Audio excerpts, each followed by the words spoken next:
follow me along. So the production room is here, and the light switch is behind the door. And let me open the door. The light switch is there, and a lot of components are here on this pegboard. Extra headphones, cables, and some adapters. So this is the production room computer. This is where our broadcast software lives, up here in the left-hand corner. It's called Hindenburg. This is the mixer board, and you're going to be speaking, the host is going to be speaking into this mic. Guests are going to be speaking into that mic, and that's movable. You can move it around. Come closer and get this. So there are 2 more mic slots here, and for if you have more than one guest and you need to mic up more than one other person. And where is the other mic? So they're up there. Mics are up there. Cables are up there. And mic stands are in there in that corner in the lobby. So you can pull those, and there's mics already on those also. So if you add more mics, you're going to want to bring the fader up to the same place. This is a guide on how the mixer should look for you and one guest. And that lives here. It's always hanging around here. So then Hindenburg, you fire up Hindenburg, which is a broadcast level audio software. And Hindenburg has a lot of tutorials online. Let me see if I can make this. I don't like a full screen, so I'm going to make it smaller. So Hindenburg has options that you can work with up here, options that you can work with on each track along here, and some advanced options down here that I never mess with. But Hindenburg has a great set of tutorials online, and you can go study those tutorials. You just want to do basics unless you really want to get fancy with what you're doing, but for your purposes here, to be able to record a conversation either with a guest or with a call-in, you really just need to know the basics. So right here on this first track, you're going to click that little red button, and then when you get ready to start recording, there's another red button here. You're going to click on that one. So that one's there and this one's here. And you can look at your audio and see how it's doing. You have a mic option up here, and you can adjust it. You can make it lower. And then when I did that, you can see there's hardly any audio line showing. So you can bring it up halfway, and it's still a little low. So I'm going to bring it all the way up and see how it does. You want to make sure you're under 20. You can if you have a guest who's really loud, you can be hitting the red, but you don't want to stay in the red. I'm a little low, so I'm going to move my mic A fader up just a little bit. So if you have a guest, they're going to be on mic 2 there, and does somebody want to just pretend and pretend like you're doing an interview and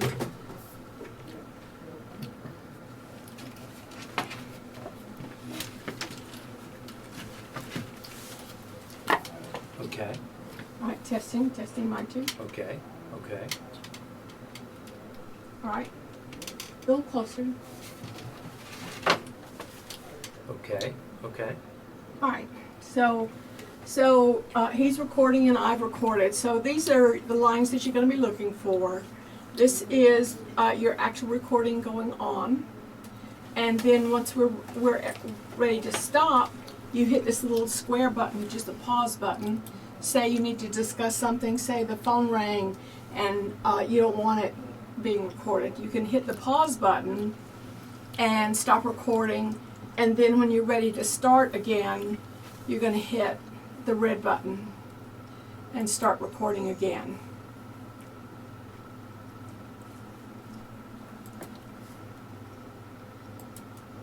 Testing 1 2 3, testing 1 2 3. So these little lines that are here, these are like 5-minute intervals, or 5 or 10. I think they're 5-minute intervals in each one of these, and that way you can kind of guess where you are in ever how long your show needs to be. This is the actual time that's being recorded, that's been recorded so far. So it's keeping track right here. And so let's say you want to do a call-in. We're going to get to call-ins in a moment, and McNair is going to demonstrate that. But you can bring, so let's say we want to bring in some music. So what you can do is mute this, hit the M here, mute here, and then come to this one, and I'm going to import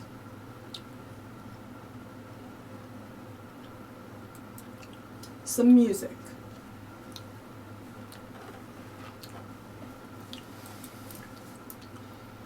All of people who work on this pre-recording, they all have a folder that is on the top here, on the behind this window where Hindenburg is, and your files and that you're recording are going to live in this your folder that's on the desktop. So I'm going to Davine's. I'm going to see if I can find some music. So I'm gonna import that song right there. So it's decoding it right up here, and when it's finished decoding, the audio files are going to show. So it's a little loud. So here you can make it, there's a little square on the corner of the audio file. You can capture that little square, and that's going to lower it.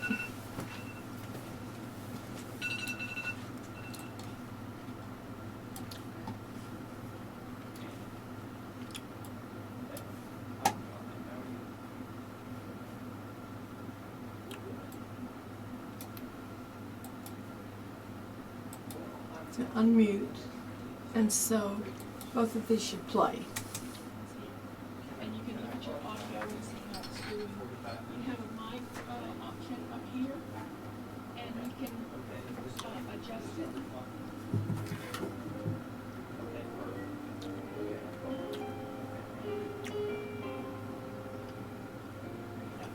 Just get it closer so people can hear it. It's still a little loud, so I'm going to bring it all the way up. Can you bump up the volume on that too? I did. That's as high as it's going. Yeah, there it goes. A little louder.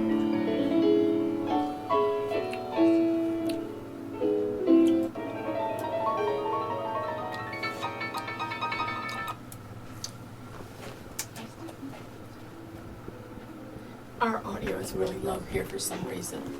So,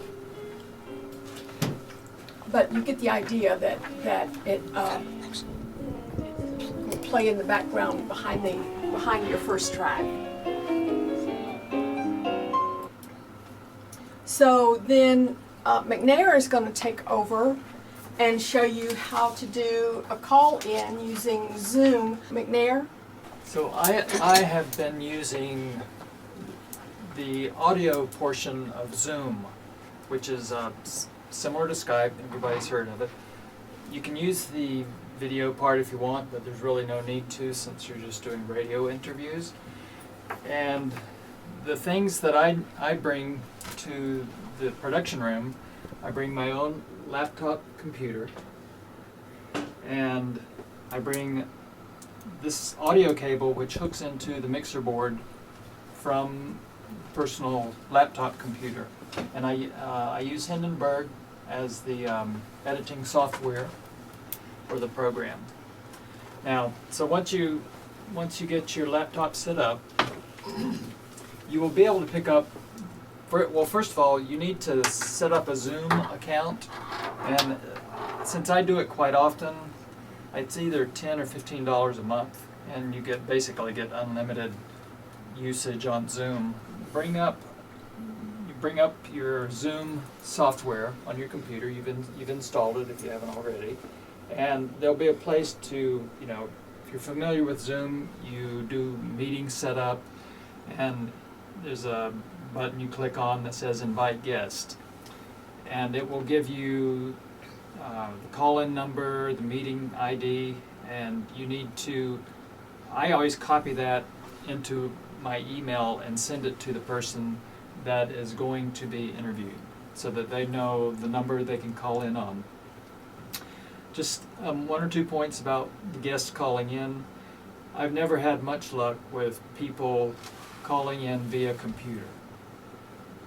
In terms of luck, I mean the audio quality is just not as good as if they can access a landline. If they don't have a landline, then cell phone is the second best, in my experience. Now, it always depends on the connection, that sort of thing, but always put the computer calling in, if they call in via the computer, as the last option, because I've just never had good experience with the quality on that. I always alert them, 2 or 3 days ahead that I will send them the call-in number about 30 minutes prior to the interview. So when I'm here 30 minutes ahead, I email them the call-in number, and then they call in at the preset time for the interview. Now, to hook your laptop into the mixer board, you will need, I bought this at Guitar Center.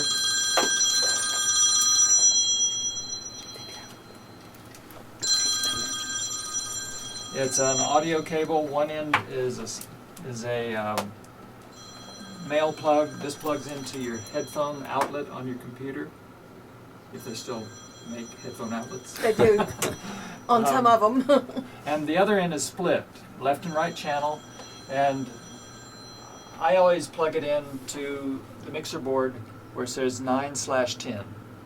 That's the channel. Is it called channel? That's the channel Yeah. I use to receive calls via Zoom and get it into the system. And then I use the slider and the gain button if it's needed. That's where I am to adjust the volume. So when they call in, I'm using this mic. Their voice is going into the mixer via 9/10 on the mixer board, and all of that comes into Hindenburg software. And it's just like you had someone in the production room live. You're interviewing them. You want to, before you start recording, have them read a paragraph or something so that you can kind of get an audio level. You may need to adjust it, because I've found that especially with cell phone call-ins, that the audio level can vary quite a bit during an hour. And that can be even more so if they're out of the country. But usually in country, and you need to make sure that what time zone they're in, so that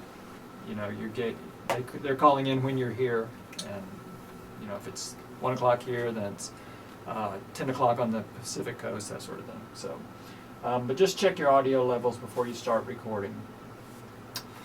Also, even though the Wi-Fi is good here, just as backup, I hook the Ethernet cable into the computer, and up here, what's the box called? That's a server. Server.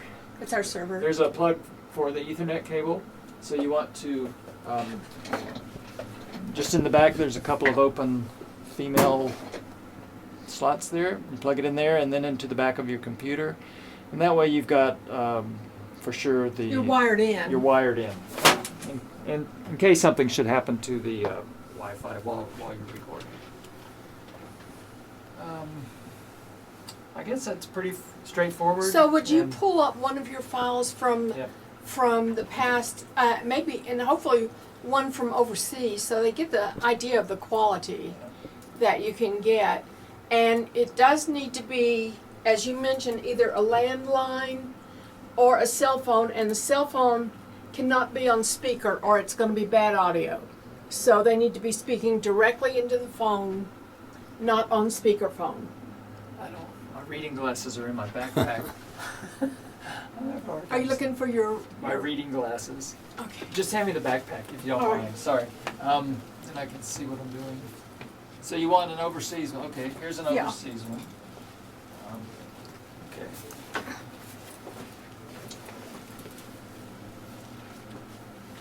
You want to save? You don't want to save what you did, do you? Yeah, I'm going to save it because I'm going to show them. Okay. Just,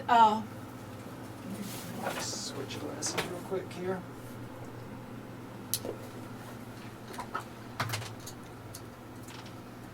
So I will save it to desktop, libraries, the file you were just doing. well, let me save it and then show them, okay?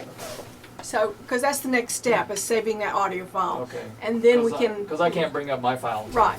Okay. All right. Very good.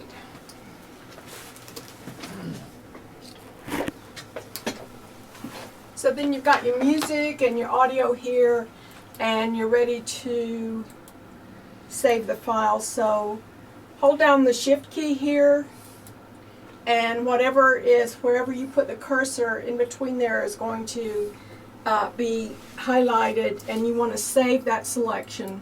So up here on File, the first option on the overhead menu, you want to export selection. You want it as an MP3 file, and you're going to name it, this is a test run, so we're going to just do test run for video.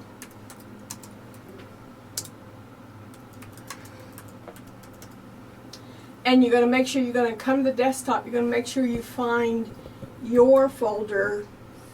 So I'm going to Davine's folder, and test run for video, medium quality, because this is just a test, we're going to just leave it on medium or even low quality. But if you're doing something for radio, you want to save it to high quality, and then you're going to hit save. And it's saving. And then, but you also want to save as a raw file in case you ever want to come back and work with that audio again. Because this way, this is your, let's say you've done some editing here. If you want to come back and be able to go to your raw file where you recorded raw without any edits at all, you can go to Hindenburg's file and save it there too. So you've got a MP3 file and you've got a Hindenburg file. So you're going to save in both. So this is done. I'm going to close, and so now I'm going to save it again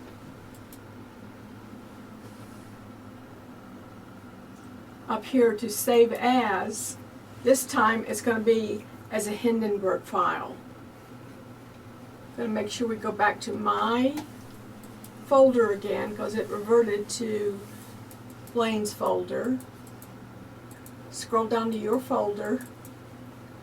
Again, this is, I'm going to say it's the raw test file for video.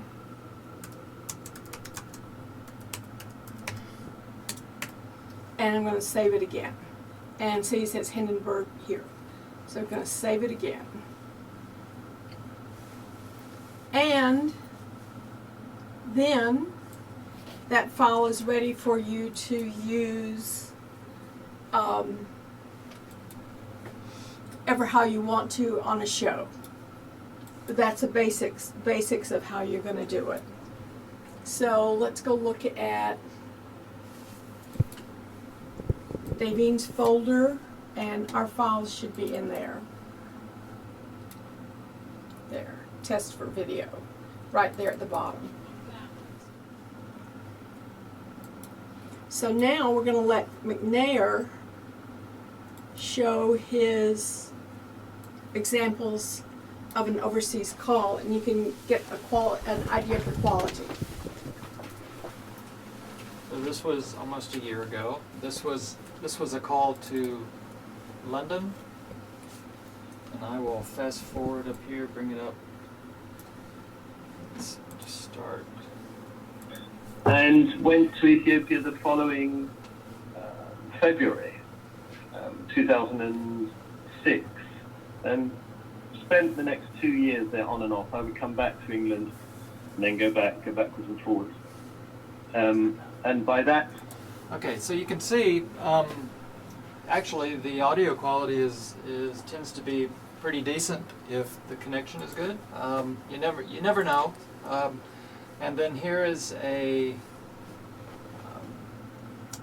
this is a call that was long distance, but in the U.S.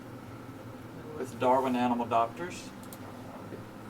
The worst case that was carried into the clinic that day was when the locals brought in a dog who was hit by a car a month before our campaign got there. So this dog... So you can see the quality can be just as good if you're calling overseas as if you are calling somewhere here in the U.S. And that might change depending on the country. I haven't tried anywhere as far away as like Australia or New Zealand or Japan, somewhere like that. So it's pretty straightforward. We get everything into your program, and then you can do the editing. If you purchase the basic Hindenburg program for home, when I bought it, it was I think $100. I think it was Hindenburg Pro. There's one step above that, which is called Journalist, I believe, which has a lot more bells and whistles on it. But Yeah, and ours is the Journalist Pro, so we Yeah. have Journalist Pro. So she has Devine has Journalist Pro here at the production room. Has a lot more that you can do with it. So what I do after I do the interview, I save it as Hindenburg file. I save it also as an MP3 file, and you're ready to go. So, how's that? That's great. Good. Thank you very much. Okay. I'm going to show you how to do a Skype call-in on the production computer so that you have excellent quality for your call-in interviews. So let me turn the screen around here. If you come in and you get this window instead of the computer being active, here is the password.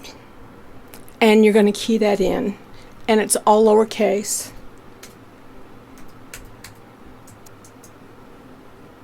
And for some reason, we're having to add our admin login twice. The first time we're always getting an error message. So just do a retry. Here's our screen. And bear with me because I'm holding the camera while I'm filming this.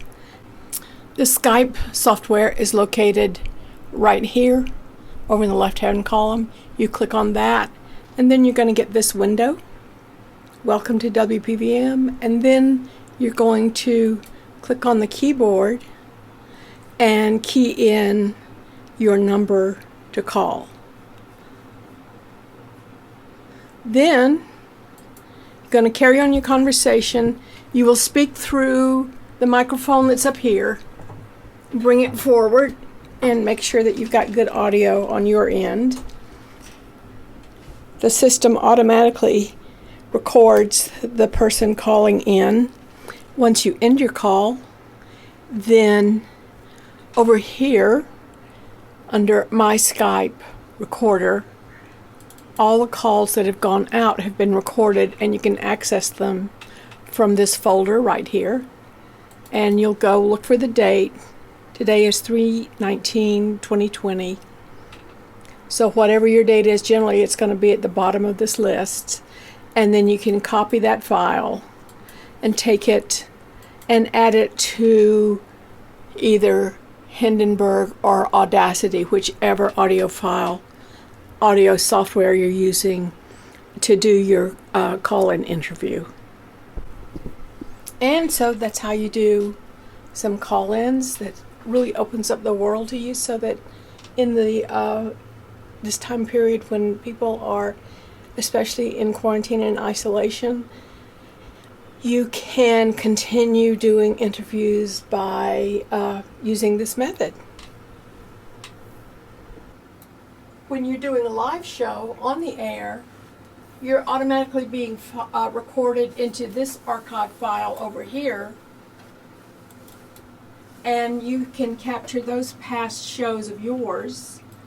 And We would have abdicated our constitutional duty to act on the overwhelming. it starts at the top of the hour, and each one is an hour long. To cheat in the next election.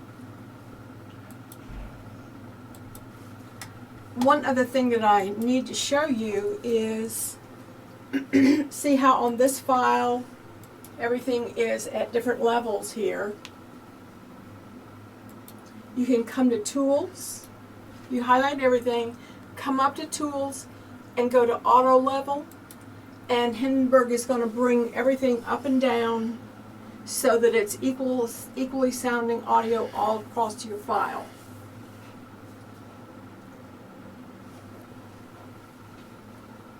And it does it automatically? It does it whenever you tell it to. So it doesn't do it automatically. Right, but when you click that. When you hit the auto level. And there's a bunch of options up here. You can cut, you can cut it, you can undo what you just did because you don't want to lose it. All of your options that you're going to need for working on your audio are up here on this overhead menu. You can expand it. You can go in very tight by hitting this in option. See how it's spreading out? And then, like, you've got some spaces in here. Maybe someone said a bad word. You want to take that out. You go find it and you can click on it like that and hit cut. And see, it splits it, it cuts that out, and it snaps the two together. Here just said.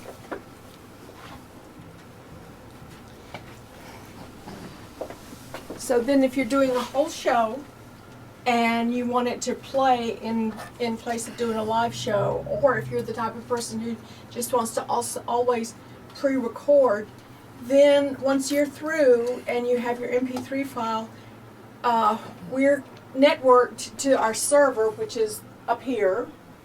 We're networked to it right here, and where you want to go is to where it says talk, and you're going to click on that. Then you're going to go to your show, like McNair would have gone to A Better World, which is his show, and you're going to paste in that most recent show, and you're going to make sure it's named exactly as we have the previous shows that played. Better World is how the computer is going to find it. He's got A Better World here. That's a pre-recorded show. We're not going to do anything with it, but if we were going to put in a new show, we would date this one and move it up into this archive file. So you've got it saved in the archive file, and then your new show is going to be sitting out here in your folder on top. And then if you've done everything right, then when the time comes for the automation to pick up your show, it's going to play as we planned. And so that's the end of our pre-record tutorial. There's a lot to learn here. You can do a lot of studying on your own home computers and do some testing at home. Our Hindenburg software is a paid software, but you can download a free one called Audacity that you can work with, where you can begin to understand the basics of editing, and what you're going to be doing in Hindenburg are the steps that you're going to be taking: recording, cutting, editing, saving, adding music. You can do the same thing on Audacity at home, and you can get a lot of practice in. Do we have Audacity here? Yes, it's right there. So we've got Hindenburg here and Audacity right there. It's a free program and not as advanced as Hindenburg, but it's great for studying and learning on. And it does offer a really high quality audio when you work with it. So if you have a situation where you're at home and you have in a mixer and you record something at home and you use Audacity, chances are it's going to be good enough that you can bring it in here and put it in into your folder to be picked up by the automation. Thank you for watching.